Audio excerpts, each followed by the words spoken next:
పవిత్రమైనటువంటి ఆహ్లాదకరమైనటువంటి వాతావరణంలో అమ్మవారి యొక్క సన్నిధానంలో కార్తీక మాసంలో గోపారంలో ఈ రోజున మొట్టమొదటి ఆధ్యాత్మిక సదస్సును మనం ఏర్పాటు చేసుకొని ఈ సందర్భంగా ఈ సభకు ఇచ్చేసినటువంటి దాసరి తమ్మన దొర గారికి, దాసరి ధర్మరాజు గారికి, అప్పుల స్వామి గారికి, శంకర రమణ గారికి, ఇప్పుడు మన ముందు చక్కని ప్రసంగాన్ని తెలియజేసినటువంటి జ్యోతి గారికి, శ్రీ విశ్వవిజ్ఞాన విద్య ఆధ్యాత్మిక పీఠ సభాసభ్యులకు, సభ్యతలకు, అతిథులకు, గ్రామస్తులకు నా హృదయపూర్వక మనస్సువాంజలి. మొట్టమొదట గోకవరం ఈ పట్టణానికి పూర్వకం 4 సంవత్సరాల క్రితం అనుకుంటాను ఒక స్కూల్ ప్రారంభోత్సవానికి ఇక్కడ రావటం జరిగింది. తదుపరి ఈ రోజున ఈ ఆధ్యాత్మిక కార్యక్రమంలో అమ్మవారి యొక్క సన్నిధానంలో ఆధ్యాత్మిక సదస్సు ఏర్పాటు చేసుకోవడం అనేటువంటిది అదృష్టంగా భావిస్తున్నాం. ఈ ఆధ్యాత్మికత ఈనాటి సమాజానికి ఎంతో అవసరము. ఎందువల్ల అని ఒక ప్రశ్న మనం వేసుకున్నట్లయితే, నేటి నాగరికత ప్రపంచంలో లేచిన దగ్గర నుంచి రాత్రి నిద్రపోయేంత వరకు అనేక రకాలైనటువంటి మానసిక శారీరకమైనటువంటి ఒత్తిడి ఏర్పడి మన యొక్క దినచర్యలో అనేక రకాలైనటువంటి అలజడి, అశాంతి, ఆందోళన ద్వారా మానసిక శారీరకమైనటువంటి అనారోగ్యాలు ఏర్పడుతున్నాయి. మన దినచర్యను సుఖవంతంగా, ఆరోగ్యంగా, సంతోషంగా, ఆనందంగా మార్చుకోవాలి అన్నట్లయితే దానికి ఔషధం ఆధ్యాత్మికత. ఈ పీఠం యొక్క ఆధ్యాత్మికత జాతి, కుల, మత, స్త్రీ, పురుష, ధనిక, పేద అనేటువంటి వ్యత్యాసం లేకుండా సర్వేశ్వరుడైనటువంటి ఆ భగవత్ స్వరూపము ఈ సృష్టి యావత్తు నిండి ఉన్నాడు.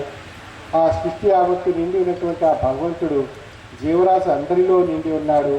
ఆ జీవరాశిలో ఉత్కృష్టమైనటువంటి జీవిగా పరిగణింపబడినటువంటి మానవ జన్మలో జీవాత్మలో పరమాత్మ స్వరూపిగా ఉన్నటువంటి మహోన్నతమైనటువంటి రసస్వరూపమైనటువంటి చైతన్యవంతమైనటువంటి శక్తి స్వరూపం భగవత్ స్వరూపము. అంటే ఆ భగవంతుడు మనలో ఉన్నటువంటి విషయం మనకు నిర్ధారణ కాబడింది.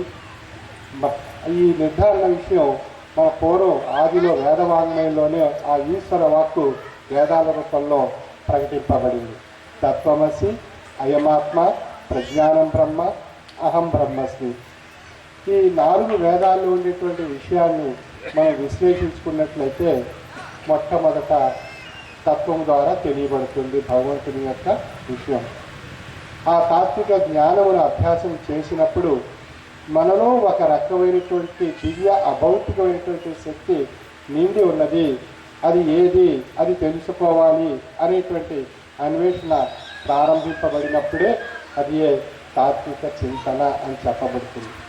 ఆ తాత్విక చింతన మన యొక్క శరీరం, మనస్సు అనేటువంటి అవధులు దాటి మనలో ఉన్నటువంటి ఆత్మస్వరూపంలో ప్రసరింపబడడం జరుగుతుంది. అది ఆత్మ అంటే ఎక్కడ ఉంది అనే ప్రశ్న మళ్ళీ వెంటనే మనలో ఉద్భవిస్తుంది. శరీరం అయితే మనం చూస్తున్నాం, స్త్రీ పురుషుల రూపంలో భౌతిక దృష్టితో శరీరాన్ని చూస్తున్నాం. ఆ శరీరం కొన్ని వేల కోట్ల జీవాణువుల యొక్క నిర్మాణంగా గ్రహించగలుగుతున్నాం. ఈ భౌతిక దృష్టితో మనకు తెలియబడుతుంది. ఇక మనసు అనేటువంటి విషయం మనసు అనేటువంటి విషయం భావ పరిణామాన్ని బట్టి మనసు యొక్క స్వరూపాన్ని మనం తెలుసుకోగలుగుతున్నాం. అంతర్దృష్టితో మనసు యొక్క స్థితిని పొందగలుగుతున్నాం. ఈ విధంగా మనసు యొక్క స్వరూపాన్ని, భావ పరిణామాన్ని, మనస్సుని తెలుసుకోగలుగుతున్నాం. ఈ రెండింటి మించి ఉన్నటువంటిది ఆత్మ అనేటువంటి స్వరూపం. అది ఎక్కడ ఉంది అనేటువంటి ప్రశ్న మనలో ఏర్పడుతుంది.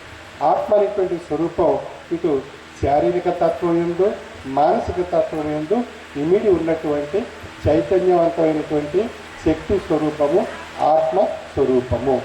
అంటే శరీర తత్వానికి చైతన్యాన్ని ఆత్మస్వరూపం ద్వారా ఏర్పడుతుంది, మానసిక తత్వానికి చైతన్యవంతమైనటువంటి శక్తి ఆత్మ ద్వారా ఏర్పడుతుంది. కాబట్టి ఆత్మ అనేటువంటిది శారీరక మానసిక తత్వాల యందు ఆవహించినటువంటి చైతన్యవంతమైనటువంటి శక్తి స్వరూపం కలిగినటువంటిదే ఆత్మస్వరూపము.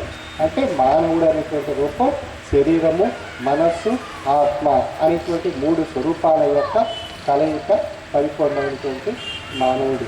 అంటే ఈ మానవుల్లో మనం తాత్విక జ్ఞానము ద్వారా మనస్సు, శరీరం అనేటువంటి రూపాల ద్వారా ఆ యొక్క జ్ఞానాన్ని మనం గ్రహించి అది మనస్సులో ప్రసరింపజేసినప్పుడు అది ఆత్మీయ స్వరూపమైనటువంటి విధానంలో పరిణామం చెందినప్పుడు అది అయమాత్మ అని చెప్పబడుతుంది. అయమాత్మ అనేటువంటి స్వరూపం యొక్క అంత్య పరిణామం ప్రజ్ఞానం బ్రహ్మగా ఉంది. అంటే ఆత్మ జ్ఞానము చేత పరిపూర్ణత్వాన్ని పొందినప్పుడు ఆ ప్రజ్ఞానం బ్రహ్మ అనేటువంటి శక్తి మనలో ఉండేటువంటి జీవాత్మలోనే పరమాత్మ నిండి ఉన్నాడనేటువంటి విషయాన్ని తెలియజేస్తుంది. అందుచేత అహం బ్రహ్మస్మి అని చెప్పగలుగుతున్నాడు. నేను బ్రహ్మ స్వరూపిగా అయితిని అనేటువంటి విషయం. ఆ నేననేటువంటి ధ్వని అది ఏది అన్నప్పుడు జీవాత్మ యొక్క బ్రహ్మస్వరూపంగా తెలియబడుతుంది. ఆ బ్రహ్మస్వరూపం ప్రజ్ఞానం బ్రహ్మ ద్వారా తెలియబడుతుంది. ఆ ప్రజ్ఞానం బ్రహ్మ అయమాత్మ అనేటువంటి స్వరూపం, అయమాత్మ అనేటువంటి స్వరూపం తత్వమసి అనేటువంటి స్వరూపం ద్వారా తెలియబడుతుంది. చివరిగా మనలో నేను అనేటువంటి విషయం మనకు తెలియబడుతుంది. ఆ నేనటువంటి స్వరూపం ఎలా ఉంది? ఓంకార స్వరూపంగా ఉంది. ఓంకారము అకార, వికార, మకారముల యొక్క కలయిక ఉన్నటువంటి ఉత్కృష్టమైనటువంటి రసస్వరూపమైనటువంటి శక్తి ఓంకారము. అది భౌతికవాదానికి వచ్చేసరికి శరీరము, మనస్సు, ఆత్మ అనేటువంటి 3 స్వరూపాల యొక్క కలయిక ఓంకారము. కాబట్టి మానవ జన్మ ఓంకార స్వరూపంగా ఉంది అనేటువంటి విషయం మన నిర్ధారణ కాబడుతుంది వేదవాదం యొక్క మహోన్నతమైనటువంటి శక్తి. అంతగా అహం బ్రహ్మస్మి అనేటువంటి విషయం ఓంకార స్వరూపమైనటువంటి ధ్వని మనలో నిండి ఉండి మనలో ఆ పరమాత్మ ఈ జీవాత్మగా ఆవహించి ఆ జీవాత్మ మనస్సు, శరీరము, ఆత్మ అనేటువంటి 3 రూపాలుగా వ్యక్తం కాబడుతున్నాయి. అంచేత మానవత్వంలోనే ఈశ్వరత్వం ఉంది అనేటువంటి విషయం మన నిర్ధారణ కాబడింది. అంచేత ఆ మానవత్వంలో ఉండేటువంటి ఈశ్వరత్వాన్ని ధరింపజేసేటువంటిదే ఆధ్యాత్మిక తత్వము. అయితే ఈ ఆధ్యాత్మిక తత్వాన్ని మన దినచర్యలో ప్రతిరోజు కొంత సమయాన్ని వెచ్చించి మనం అందులో ఉండేటువంటి అమోఘమైనటువంటి విషయాలు ప్రతిరోజు కొంత సమయం ఆస్వాదించగలిగినట్లయితే ఆధ్యాత్మిక రుచి ఆ మనసుకు పరిమళాన్ని కలిగించి మంచి సువాసనను మనలో ప్రసరింపజేస్తుంది. తద్వారా మనసు మన యొక్క ఆనందమైనటువంటి స్థితిని మనలో ప్రసాదించడం జరుగుతుంది.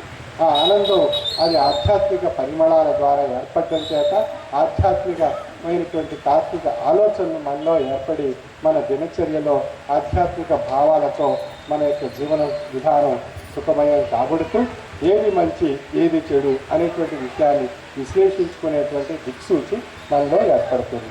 ఉదాహరణకు ఒక నౌక సముద్ర గర్భంలో ఉంది, అది దాని ప్రయాణం చేయాలి, ఒడ్డుకు చేర్చాలి అన్నట్లయితే అది దానికి మూలం ఏది అన్నప్పుడు దిక్సూచి.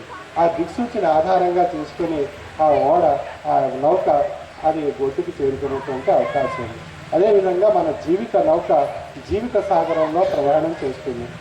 ఆ జీవిత సాగరంలో ప్రయాణం చేసేటువంటి నౌకకి ఇహము అనేటువంటి ఈ ఒడ్డు నుండి పరము అనేటువంటి ఆ పరమాత్మ యొక్క ఒడ్డుకు చేరాలి అన్నట్లయితే ఈ జీవిత సాగరంలో ఉండేటువంటి జీవిత నౌకకు ఒక దిక్సూచి కావాలి. ఆ దిక్సూచియే ఆధ్యాత్మిక తత్వము అనేటువంటి దిక్సూచి. అయితే ఆ దిక్సూచి మనలో ఏర్పడాలి అంటే మనం ప్రతిరోజు కొంత సమయం మన యొక్క పూజా గదిలో మనం విశ్వసించినటువంటి భగవంతుణ్ణి మనం ప్రార్థించి అర్థించి ఆధ్యాత్మిక తాత్విక జ్ఞానము ద్వారా మనం ఆ యొక్క భగవంతుణ్ణి అర్థించినట్లయితే ఆ భగవత్వత్వం యొక్క శక్తి మనలో ప్రసరింపబడుతుంది. తద్వారా మన యొక్క జీవిత నౌకని జీవిత సాగరం నుండి ఆ దిక్సూచిని ఆధారంగా చేసుకొని ఆ పరమాత్మ యొక్క సన్నిధానానికి చేరేటువంటి అవకాశం ఏర్పడుతుంది. ఆ విధంగా మనలో ఉండేటువంటి ఆ జీవాత్మను పరమాత్మ రూపంగా పరిణామం చెందేటువంటి స్థితియే మన వేదవాంగ్మయంలో అహం బ్రహ్మస్మి అనేటువంటి స్వరూపంగా తెలియబడుతుంది. కాబట్టి వేదాలు సర్వమత సమ్మతమైనటువంటి ఆధ్యాత్మిక తత్వాన్ని మానవాళికి ప్రసాదించి మానవత్వమే ఈశ్వరత్వము అని చాటి చెబుతున్నాయి. కానీ మనం ఏం చేస్తున్నాం? ఆ వేదాలు చదవట్లేదు, ఉపనిషత్తులు తెలుసుకోవటం లేదు, ఆధ్యాత్మిక గ్రంథాలు చదవటం లేదు. మనంతా కూడా ఈ భౌతిక ప్రపంచంలో, నాగరికత ప్రపంచంలో పరిగెడుతున్నాం తప్ప ఏది మనకు శాశ్వతమైనటువంటి విధానం, ఆ శాశ్వతమైనటువంటి ఆ పరబ్రహ్మ స్వరూపానికి చేరాలి అన్నట్లయితే ఇహంలో మనం ఏం చేయాలి అనేటువంటి దృక్పథం మనలో లోపించి అజ్ఞానం అనేటువంటిది ఆవహించి ఆ అజ్ఞానం అనేటువంటి చీకటిలో మరుగున పడిపోతున్నాం. మన దగ్గర ఉన్నటువంటి వస్తువు మనం తెలుసుకోలేకపోతున్నాం. మన దగ్గర ఉన్నటువంటి ఆ బ్రహ్మ వస్తువును మనం గ్రహించలేకపోతున్నాం. గ్రహించలేక ఏం చేస్తున్నాం? భగవంతుడు ఎక్కడో ఉన్నాడు, ఏ రూపంగా ఉన్నాడు, ఎక్కడ లగ్నం అవుతాడు, ఏ విధంగా ఉంటాడు అని చెప్పి అనేక ప్రశ్నలు వేసుకుంటున్నాం. అందుకే ఉమర్ ఖాన్ అనేటువంటి తత్వవేత్త, పారసిక తత్వవేత్త భగవంతుడిని అన్వేషిస్తూ ఆయన విసిగిపోయి భగవంతుని ప్రశ్నిస్తాడు. ఎక్కడి నుండి వచ్చినమో, ఎక్కడ కేగుటకవునో, ఎవ్వరీ నిక్క నిరింగి చెప్పుటకు నేర్చిన వారని కారు దాత్రి ఎందు అక్కడ దీనికి మొదలు అంత్యము నిత్తి దటంచ దోచ ఈ భక్తిని జీవయాత్రకై వచ్చి బోగుచు నింటి మెంతయు. ఎక్కడి నుండి వచ్చాము, ఎక్కడికి వెళ్ళబోతున్నాం, ఈ జీవయాత్రలో ఈ భూమి మీద ఎక్కడ దొరుకుతాడు భగవంతుడు అని అన్వేషిస్తాడు ఆయన, ఆ ఉమర్ ఖాన్ అనేటువంటి తత్వం. అటువంటి పరిస్థితి మనలో ఉంది. అంటే అజ్ఞానం అనేటువంటి ఆ చీకటిని మనం తొలగించుకోలేక మన ఈ ధాత్రి అందు భగవంతుడు ఎక్కడున్నాడు అనేటువంటి అన్వేషణలో మన జీవన విధానం సాగుతుంది. అంటే ఆ భగవంతుడు మనం తెలుసుకోవాలి, మనలో ఉండేటువంటి ఆ వస్తువు మనం గ్రహించాలి, ఆ భగవంతుడిని గ్రహించాలి అన్నట్లయితే మనం ఒక చిన్న ఒక ఉదాహరణ రూపంలో విశ్లేషించుకున్నట్లయితే మన చీకటిలో ఉన్నప్పుడు మన దగ్గర ఒక వస్తువు ఉంది. ఆ వస్తువుని మనం చూడలేకపోతున్నాం. ఇందువల్ల చీకటి వల్ల. మరి ఆ వస్తువు చూడాలనేటువంటి సంకల్పం కలిగింది. మనం ఏం చేసాం? ఒక దీపాన్ని వెలిగించాం. ఆ దీపం ద్వారా, కాంతి ద్వారా ఆ వస్తువు మనం పొందగలిగాం. చీకట్లో ఉన్నప్పుడు ఆ వస్తువు మన దగ్గరే ఉంది. కాంతి ప్రసరింపబడినప్పుడు ఆ వస్తువు మన దగ్గరే ఉంది. అక్కడ దీపం వెలిగించడం ద్వారా ఆ వస్తువుని చూడగలిగాం. దీపం లేకపోవడం చేత, చీకటిగా ఉండడం చేత ఆ వస్తువుని మనం చూడలేకపోయాం. అదేవిధంగా ఆ చిన్న ఉదాహరణ మనం విశ్లేషించుకుంటే మనలో ఆ బ్రహ్మ వస్తువు దాగి ఉంది.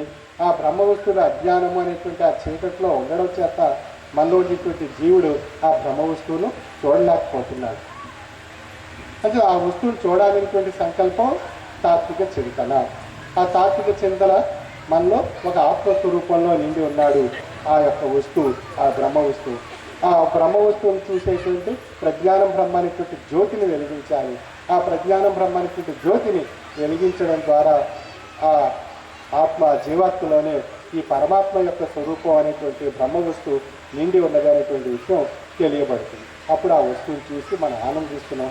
తేజస్వరూపంగా ఉన్నటువంటి విషయం చేత ఆ బ్రహ్మ వస్తువుని దర్శించగలుగుతున్నాం. ఆ దర్శింపజేసేటువంటి నేత్రమే జ్ఞాన నేత్రము. అంటే మనం 2 కళ్ళతో చూస్తున్నాం. 3వ కన్నే జ్ఞాన నేత్రము. అంటే 2 కళ్ళతో ఈ ప్రపంచాన్ని చూస్తున్నాం, ఆనందిస్తున్నాం భౌతికమైనటువంటి విషయాల రూపంలో. మరి అంతర్లీనంగా ఉండేటువంటి ఆత్మస్వరూపాన్నిలో నిండి ఉన్నటువంటి ఆ పరమాత్మ స్వరూపాన్ని దర్శించడానికి మనం ఆ జ్ఞాన నేత్రాన్ని పొంది ఆ పరమాత్మ స్వరూపాన్ని చూసేటువంటి అవకాశం ఉంది. కానీ ఆ పరమాత్మ స్వరూపాన్ని మనం దర్శించలేకపోవడానికి కారణము, జ్ఞాననేత్రాన్ని పొందలేకపోవడానికి కారణము ఆధ్యాత్మికత లోపించడం. అసలు ఈనాడు సమాజంలో ఆధ్యాత్మిక విలువలు లేకపోవడం వల్ల, ఆధ్యాత్మికత లోపించడం చేత మనకు జీవన విధానంలో అనేక రకాలైనటువంటి కష్టాలు, సమస్యలు, బాధలు, తాపత్రయాలు ఎన్నెన్నో ప్రతిరోజు ఉదయం లేచిన దగ్గర నుంచి మనకు ఏర్పడుతూనే ఉన్నాయి. ఆ కష్టాన్ని అధిగమించాలి, ఆ బాధలను అధిగమించాలి, ఆ తాపత్రయాన్ని అధిగమించాలి అనేటువంటి భావంలోనే మనం ప్రయాణం సాగిస్తున్నాం. ఈ అన్నిటికీ మూలమైనటువంటి ఔషధాల గురించి మాత్రం మనం అన్వేషించటం లేదు. ఎందుకు వస్తున్నాయండి కష్టాలు, బాధలు, సమస్యలు, తాపత్రయాలు, నష్టాలు, దుఃఖాలు, అలజడి, అశాంతి, ఆందోళన, ఒత్తిడి ఇవన్నీ ఎందుకు వస్తున్నాయండి అనేటువంటి ఒక ప్రశ్న కూడా మనం వేసుకోగలిగినట్లయితే మనలో అంతర్లీనంగా అరిషడ్ వర్గాలు ఉన్నాయి. కామ, క్రోధ, మద, లోభ, మోహ, ఆశ్చర్యాలు. ఇవి ఎక్కడి నుండి వచ్చాయి? పుట్టుకతో ప్రారంభమై అంత్యశ్వాస వరకు మనలో ఉన్నటువంటి అంతర స్వరూపాలు ఈ అరిషడ్ వర్గాలు. ఇవి ఏం చేస్తున్నాయి? అంతర్లీనంగా ఉండి మనస్సుపై దాడి చేస్తున్నాయి. అంటే ఉద్రేకాన్ని కలిగిస్తున్నాయి. మానసిక ఉద్రేకంలో కామం రూపంలో, కోపం రూపంలో, స్వార్థం రూపంలో, మదం రూపంలో, అసూయ రూపంలో మనం 6 రూపాలుగా ఈ అంతర్గత స్వరూపాలు మనసుపై దాడి చేసి ఉద్రేకాన్ని కలిగించి మన యొక్క దినచర్యలో అనేక రకాలైనటువంటి భ్రాంతులు కలిగించి మన యొక్క జీవన వ్యవస్థను అస్తవ్యస్తం చేస్తూ నష్టపరుస్తూ మన దుఃఖాలకు, కష్టాలకు, బాధలకు, సమస్యలకు దారితీసి చివరికి మన జీవన విధానంలో అనేక రకాలైనటువంటి సమస్యలు ఉత్పన్నమై కొన్ని సమయాల్లో వైరాగ్యం, విరక్తి ఏర్పడి మనం జీవితం సాగించాలా అనేటువంటి స్థితి కూడా ఏర్పడుతుంది. కొన్ని సమయాల్లో చూస్తున్నాం, చిన్న చిన్న విషయాలకే విద్యార్థులు ఉద్రేకాలు చెంది ఆత్మహత్యలు చేసుకుంటున్నారు. ఈ మధ్యనే చూసాం, ఒక మెడికల్ స్టూడెంట్ గుంటూరులో ఎంతో పెట్టేటువంటి ఆ ప్రొఫెసర్ పెట్టేటువంటి ఆ హింసను భరించలేక, తట్టుకోలేక ఇక చివరికి ఆత్మహత్య చేసుకోవడం జరిగింది. ఇవన్నీ దేనికి కారణం అని ప్రశ్నించుకున్నట్లయితే మానసిక ఉద్రేకాలు. ఈ మానసిక ఉద్రేకాలను తట్టుకునేటువంటి ఔషధం ఆధ్యాత్మిక తాత్విక జ్ఞానము. అంటే ప్రతిరోజు ఆధ్యాత్మిక తాత్విక జ్ఞానం అనేటువంటి ఔషధాన్ని కొద్ది కొద్దిగా మనం ప్రతిరోజు స్వీకరిస్తున్నట్లయితే ఈ జన్మ పవిత్రమైనటువంటి జన్మ, భగవంతుడు ప్రసాదించినటువంటి జన్మ, ఈ భగవత్ ప్రసాదితమైనటువంటి జన్మ 84 లక్షల జీవరాశులు క్షాళన చేసుకొచ్చింది. ఈ వచ్చినటువంటి జన్మను పరమాత్మ స్వరూపిగా ముక్తిని పొంది తరింపజేసుకునేటువంటి విధానంగా మనం పరిణామం చెందాలి అనేటువంటి సంకల్పం ఆధ్యాత్మిక తాత్విక జ్ఞానం ద్వారా కలుగుతుంది. ఈ ఔషధం స్వీకరించడం ద్వారా ఈ జన్మ భగవత్ ప్రసాదితం కాబట్టి ఈ జన్మను ముక్తిదాయకంగా మార్చుకోవాలి అని చెప్పి ఆ విధమైనటువంటి ఆలోచన ధోరణి, తాత్వికమైనటువంటి ఆలోచన ధోరణి ఏర్పడుతుంది. తద్వారా మనలో సహనం ఏర్పడుతుంది. ఆ సహనం ఏం చేస్తుంది? ఆ ఉద్రేకాన్ని నివారిస్తుంది. ఆ ఆలోచనలు ఆత్మహత్య, వైరాగ్యం, విరక్తి జరగకుండా, ఆ ఆలోచనలు కలగకుండా మనకు నివారిస్తుంది. మనం ఈరోజు కాకపోతే మరొక రోజు మనం ఆ భగవంతుని యొక్క శక్తి చేత మరింత మంచి ప్రదేశాలకి, మరింత మంచి సౌకర్యాలు, అవకాశాలు మనకు లభిస్తాయి. అప్పటి వరకు వేచి ఉందాం, నిరీక్షిద్దాం అనే ఆలోచనలన్నీ కూడా తాత్విక జ్ఞానం ద్వారా, అభ్యాసం ద్వారా మనకు ఏర్పడతాయి. ఆ విధమైనటువంటి తాత్విక మానసిక అభ్యాసం మనం ప్రతిరోజు మనం ఆ ఔషధం కింద స్వీకరించగలిగినట్లయితే మన జీవితం, భౌతికమైనటువంటి జీవితం, ఆ పరమాత్మ యొక్క జీవితం రెండూ కూడా గ్రహించి తరించేటువంటి అవకాశం కలుగుతుంది. కానీ మనం వాటిని నిర్లక్ష్యం చేస్తున్నాం. భౌతికమైనటువంటి ఈ నాగరికత ప్రపంచంలో బరువులు తీస్తున్నాం తప్ప మనసుకు కావలసినటువంటి తాత్విక జ్ఞానామృతం అనేటువంటి ఆహారం కొద్దిపాటిగా కూడా మనం ఇవ్వలేకపోతున్నాం మనసుకి. మరి శరీరం యొక్క ఆహారాన్ని ప్రతిరోజు 3 పూట్ల ఆహారం తీసుకుంటున్నాం. మరి ఏ ఒక్క 2 పూట్ల భోజనం మానేస్తే శరీరం ఊరుకోదు. భోంచేయి, చేయకపోతే నీరసించిపోతావు, అనారోగ్యం వస్తుంది అని చెప్పి బాధ పెట్టేస్తుంది శరీరానికి. అప్పుడు మనం ఏం చేస్తాం? తప్పనిసరిగా మనం భోజనం చేస్తాం, ఏదో విధంగా కష్టపడైనా. కాబట్టి 3 పూట్ల ఆహారం శరీరం యొక్క తత్వ రూపంలో ఆ ఆహారాన్ని స్వీకరిస్తున్నాం, ఆనందిస్తున్నాం, తృప్తి చెందుతున్నాం. అదేవిధంగా మనసు కూడా, అది కూడా ఒక శరీర రూపం లాంటి లక్షణాలు కూడా మనసులో ఉన్నాయి. అయితే ఆ శరీరం కూడా ఆహారాన్ని కోరుకుంటుంది. ఎటువంటి ఆహారము? తాత్విక జ్ఞానామృతము అనేటువంటి ఆహారాన్ని మనసు కోరుకుంటుంది. మరి మనసు కోరుకునేటువంటి తాత్విక జ్ఞానామృతం అనేటువంటి ఆహారాన్ని మనం ఇవ్వలేకపోతున్నాం. కారణం, మనం నాగరికత ప్రపంచంలో పరుగులు పెడుతున్నాం తప్ప ఆ యొక్క తాత్విక జ్ఞానామృతం అనేటువంటి ఆహారాన్ని మనసుకి ఇవ్వలేకపోతున్నాం.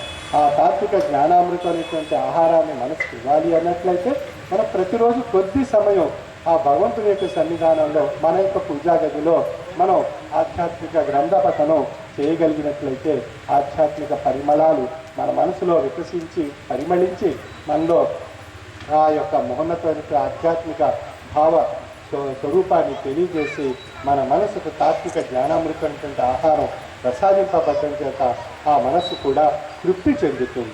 శరీరం ఆహారం చేత భుక్తి రూపంలో శక్తి సమకూర్చుకుంటే మనసు తాత్విక జ్ఞానామృతం చేత మనసు తృప్తి చెందడం జరుగుతుంది. ఈ రెండూ తృప్తిగా ఉన్నట్లయితే పరిపూర్ణమైనటువంటి ఆరోగ్యం ఏర్పడుతుంది భౌతికమైనటువంటి విధానంలో. ఈ రెండింటి ద్వారా మనలో ఉన్నటువంటి ఆత్మ అనేటువంటి స్వరూపం, అంటే ఆత్మ అంటే ఇందాక చెప్పాను, చైతన్యవంతమైనటువంటి శక్తి స్వరూపం కలిగినటువంటి ఆత్మ అటు శరీర తత్వంలోనూ మానసిక తత్వంలోనూ ఆవరించింది. అంటే శారీరక మానసిక తత్వాలలో మనం గ్రహించినటువంటి తాత్విక జ్ఞానామృతం అనేటువంటి మహాపదార్థాన్ని ఆత్మ అనేటువంటి స్వరూపం ఆస్వాదిస్తుంది. ఆ ఆస్వాదించడం చేత ఆత్మ అనేటువంటి స్వరూపం అది చైతన్యవంతమైనటువంటి జ్ఞాన జ్యోతిగా పరిణామం చెందుతుంది. అంటే ఆత్మ జ్యోతిగా పరిణామం చెందుతుంది. ఆ ఆత్మజ్యోతి స్వరూపమే ప్రజ్ఞానం బ్రహ్మ. ఆ ప్రజ్ఞానం బ్రహ్మే అహం బ్రహ్మస్మి, నేను బ్రహ్మస్వరూపిగా అవుతుంది. అటువంటి ఆత్మ జ్ఞానిగా పరిణామం చెందేటువంటి స్థితియే శాశ్వతము. నజాయితే మ్రియతేవ కదాచిన్నాయం భూత్వా భవితావనవ్య అజో నిత్యో శాశ్వతే ఎం పురాణో నాణ్యతే అన్యమానే శరీరే అని చెప్తున్నారు గీతాచార్య వారు. అంటే శరీరం అనేటువంటిది ఈ యొక్క పంచభూతాలతో మిళితం కాబడుతుంది. ఈ ఏదైతే ఆ శరీరం మనసు ఎందు ఆవించినటువంటి ఆత్మస్వరూపం ఏదైతే ఉందో అది జ్ఞానజ్యోతిగా పరమాత్మ స్వరూపంగా పరిణామం చెందినటువంటి విషయం అది శాశ్వతమైనటువంటి జ్యోతి స్వరూపంగా మనలో ప్రకాశిస్తుంది సృష్టి యావత్తులో. అంచేత శాశ్వతమైనటువంటి ఆ ఆత్మస్వరూపం యొక్క స్థితిని గ్రహించి తరించేటువంటి మార్గాలు శారీరక తత్వం, మానసిక తత్వం ద్వారా మనం పొందగలుగుతున్నాం. కాబట్టి అటువంటి మార్గాన్ని మనం పొందాలి అనేటువంటి సంకల్పాన్ని మనం ప్రతిరోజు మనలో ఆ యొక్క తాత్విక ఆధ్యాత్మికత ద్వారా మనం పెంపొందింపజేసుకోగలిగినట్లయితే ఆ స్థితి మనలో ఏర్పడుతుంది. కాబట్టి మనం ప్రతిరోజు మనం ఒక ఔషధాన్ని స్వీకరించాలి. ఆ ఔషధం అటు మనసుకి శరీరానికి రెండింటికి కూడా చక్కని ఆహారాన్ని ఇస్తుంది. శరీరానికి అన్నప్పుడు మన శరీరంలో చైతన్యవంతమైన శక్తి కలిగినటువంటిది ఆత్మస్వరూపం. ఆత్మస్వరూపం తాత్విక జ్ఞానము చేత నిండి ఉన్నది. ఇక మనసు అనేటువంటిది తాత్విక జ్ఞానము చేత నిండి ఉండడం చేత ఆ మనసుకు చక్కని తాత్విక ఆలోచన శక్తులు ఏర్పడుతున్నాయి. ఆ తాత్విక ఆలోచన శక్తులే శరీరానికి కమాండ్స్ రూపంలో, ఆర్డర్స్ రూపంలో, ఆజ్ఞల రూపంలో ప్రసరింపబడుతున్నాయి. అప్పుడు ఆ శరీరం కూడా మనసు ప్రసరింపజేసినటువంటి ఆలోచనలను బట్టి మన శరీరం అనేటువంటిది కార్యరూపం దాలుస్తుంది. అంతటా శరీరం మనసు రెండు తాత్విక పరమైన ప్రయాణం సాగించినప్పుడు మన దినచర్యలో కష్టాలు రావచ్చు, బాధలు ఉండొచ్చు, దుఃఖాలు ఉండొచ్చు, నష్టాలు ఉండొచ్చు. ఏ విషయాలు ఎదురైనప్పటికీ కూడా కష్టంలో ఆనందం చూడొచ్చు, దుఃఖంలో కూడా మనం ఆ దుఃఖాన్ని అధిగమించవచ్చు. అనేక రకాలైనటువంటి సమస్యలు మన తాత్విక ఆలోచన శక్తి ద్వారా పరిష్కారం కాబడేటువంటి అవకాశం ఉంది. అంటే అన్నిటికీ మన మనసు మూలం. మనసు ఏదైతే ఆదేశిస్తుందో శరీరం అదే చేస్తుంది. కాబట్టి మనసులో ఎటువంటి భావాలు, తాత్విక భావాలు ఉన్నట్లయితే ఆ మనసు శరీరానికి ఆదేశించినటువంటి తాత్విక భావాలను అనుసరించి శరీరం కార్యరూపం దాల్చుతుంది. అందువల్ల శరీరం కూడా తాత్వికమైనటువంటి భావనతో ఉండడం చేత మన యొక్క జీవన విధానంలో కష్టమైనా, తుఫానైనా, ఏదైనా కూడా తట్టుకునేటువంటి శక్తి శరీరానికి ఏర్పడుతుంది, మనసుకి ఏర్పడుతుంది. అప్పుడు మనం ఏం చేస్తున్నాం? కష్టంలోనూ ఆనందాన్ని, అనుభూతిని ధరించే అవకాశం మన అనుభవ రూపంలో మనకు తెలియబడుతుంది.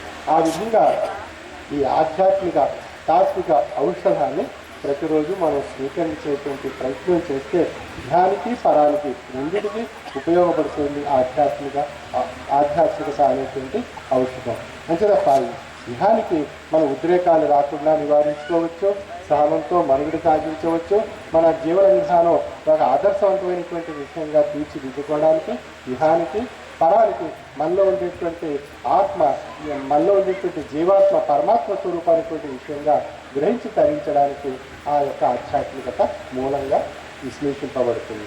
కాబట్టి ఈ యొక్క జీవిత నౌకకు ఇహము అనేటువంటి ఈ ఒడ్డు నుండి పరము అనేటువంటి ఆ పరమాత్మ ఒడ్డుకి చేర్చేటువంటి ఆధ్యాత్మికత అనేటువంటిది దిక్సూచి.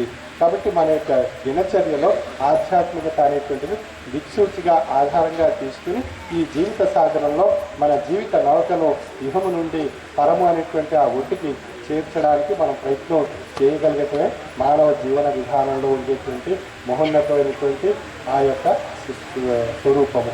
కాబట్టి ఈ యొక్క విధానంలో మన యొక్క జీవన శైలిలో మనం కొన్ని విషయాలను మనం మార్పు, ఆధ్యాత్మిక పరమైనటువంటి భావాలతో మార్పు చేసుకోగలిగినట్లయితే మన బిల్డింగ్, ఈ మానవుడైనటువంటి ఒక బిల్డింగ్ నిర్మాణం ఒక చక్కని వ్యవస్థగా మారుతుంది. మన పునాది ఎంత గట్టిగా ఉంటే అన్ని అంతస్తుల బిల్డింగ్లు మనం కట్టుకోవచ్చు. దాంట్లో పునాది బలహీనంగా ఉంటే ఎప్పుడైనా పడిపోవచ్చు.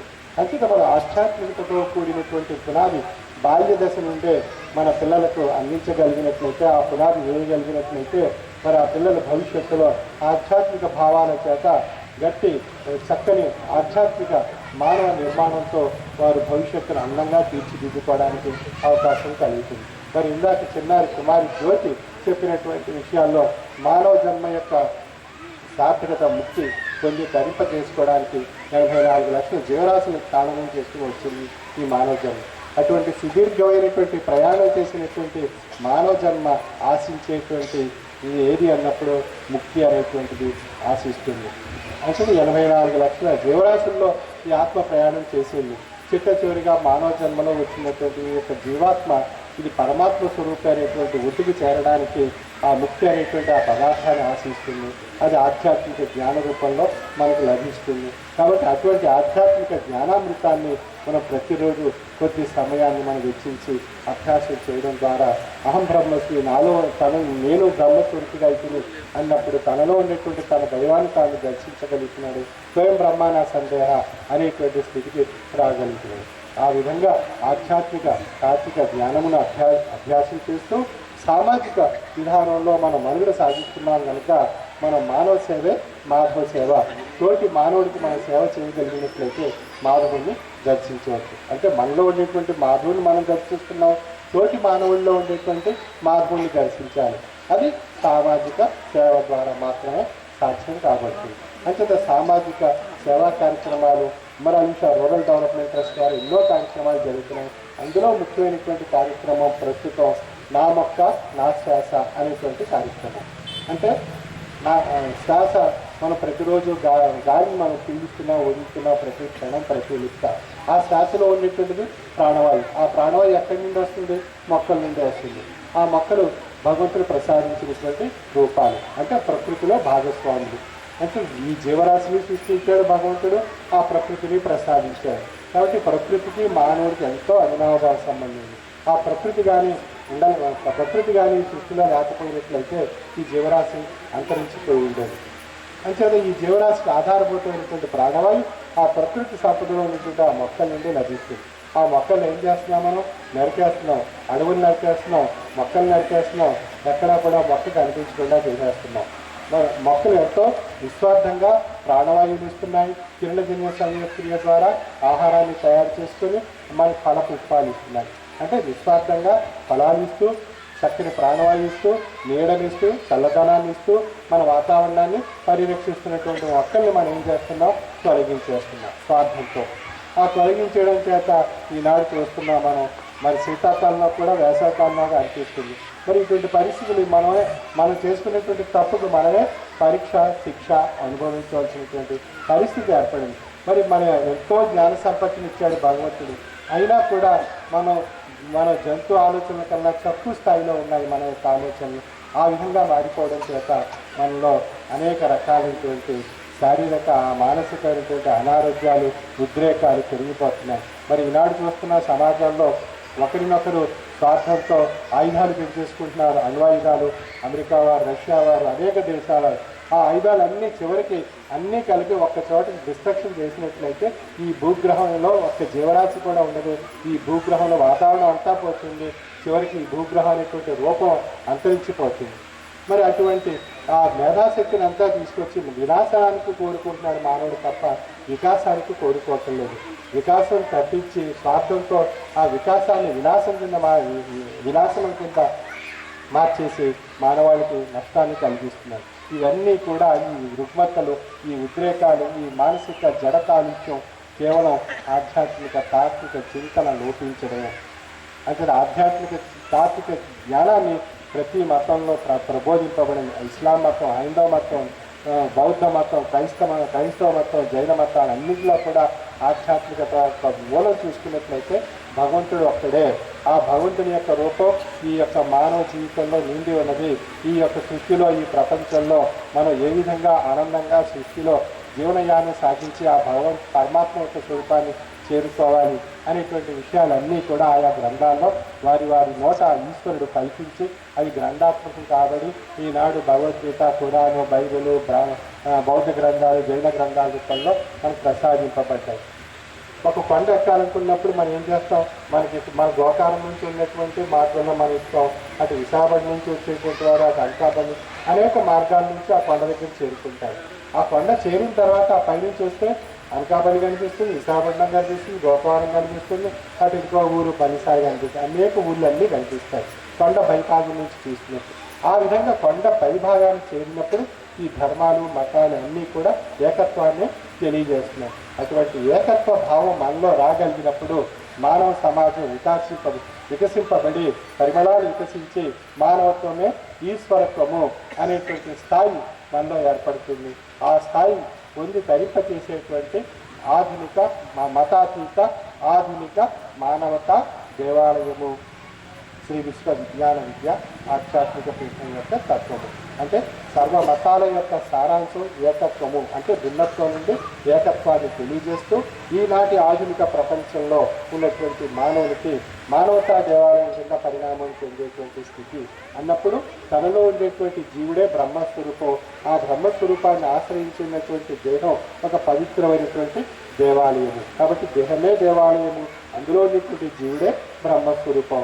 అటువంటి మానవతా దేవాలయం కింద ప్రతి ఒక్కరూ పరిణామం చెందినట్లయితే మనకి మానవ వికాసం వృద్ధి చెందుతుంది, వినాశానికి దూరంగా ఉండగలిగేటువంటి స్వరూపం ఏర్పడుతుంది.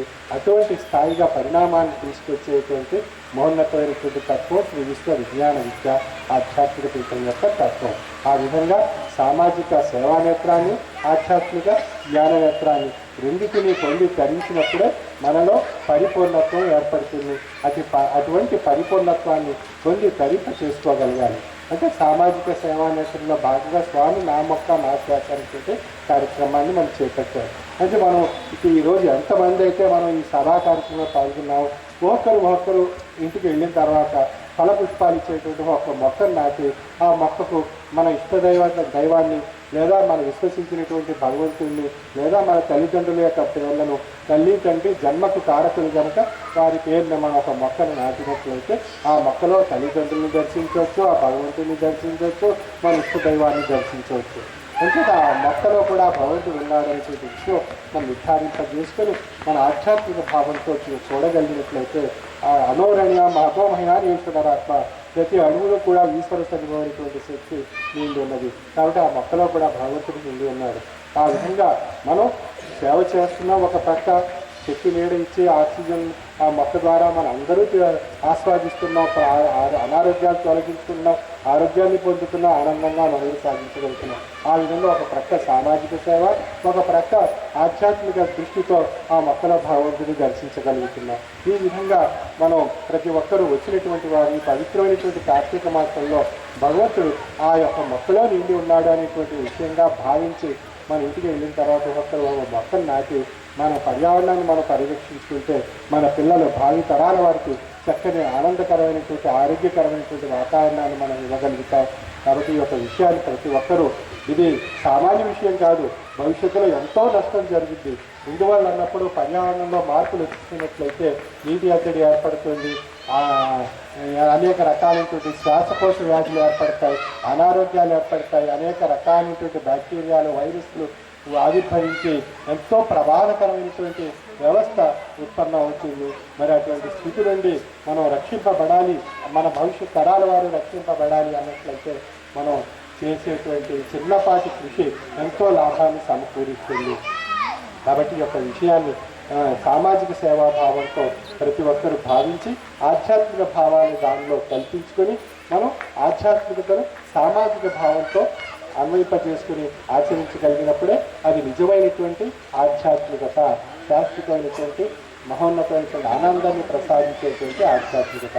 అంతేగా ఫిలాసఫీ అప్లికేషన్ అనేటువంటి విషయంగా మారాలి తప్ప ఫిలాసఫీ మనం విని అంటే ఆధ్యాత్మికత విని ఇక్కడ ఈ 4 గోడలు దాటి మనం మర్చిపోతే ఏదీ ఉపయోగం లేదు.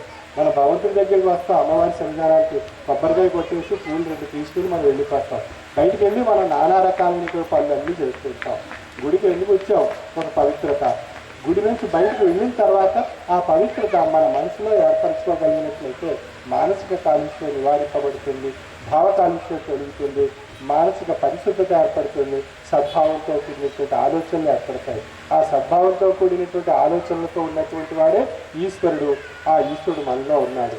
ఆ దుర్భావంతో కూడినటువంటి ఆలోచనలతో ఉన్నటువంటి వాడు రాక్షసుడు. అంటే రాక్షసుడు ఉన్నాడు, ఈశ్వరుడు ఉన్నాడు. సద్భావంతో ఆలోచిస్తే ఈశ్వరుడు తెలియబడతాడు, దుర్భావంతో ఆలోచిస్తే రాక్షసుడు తెలియబడతాడు. అసలు ఎవరు కావాలనేటువంటి కోరుకోవడం మన యొక్క ఆధ్యాత్మిక నిర్ణయాన్ని బట్టే తెలియబడుతుంది. హంస చూడండి, పాలు నీరు రెండు ఉన్నట్లయితే పాలు స్వీకరిస్తుంది, నీరుని విడిచిపెట్టేస్తుంది. అలాగే మన మనసు హంసగా మారగలిగినట్లయితే మనం పాలు అనేటువంటి ఆధ్యాత్మిక తత్వాన్ని స్వీకరించి నీరు అనేటువంటి రాక్షసత్వాన్ని విడిచిపెట్టడానికి అవకాశం ఉంది. మనం ఈనాడు సమాజంలో పాలను వదిలేసి నీటిని స్వీకరిస్తున్నాం అంటే రాక్షసత్వంగా మారిపోతున్నాం. ఆ రాక్షసత్వం చివరికి నాశనానికి వినాశానికి దారితీస్తుంది. ఆ వినాశనం చేత మానవ వికాసం కోల్పోవడం జరుగుతుంది. ఆ విధంగా మనం ఎంతో నష్టపోయేటువంటి ప్రమాదం ఉంది. కాబట్టి ప్రతి ఒక్కరూ ప్రతి మతంలో చెప్పబడినటువంటి ఆధ్యాత్మిక భావాలను ప్రతి ఒక్కరూ ఆస్వాదించగలిగినట్లయితే ఈ మానవ జన్మ పరమార్థాన్ని తెలుసుకుని మానవ వికాసంతో చక్కని ఆహ్లాదకరమైనటువంటి ఈ భగవంతుడు ప్రసాదించినటువంటి జన్మను ప్రతి ఒక్కరూ సద్వినియోగపరుచుకుని ఆ పరమాత్మ యొక్క స్వరూపాన్ని చేరేటువంటి అవకాశం ఏర్పడుతుంది.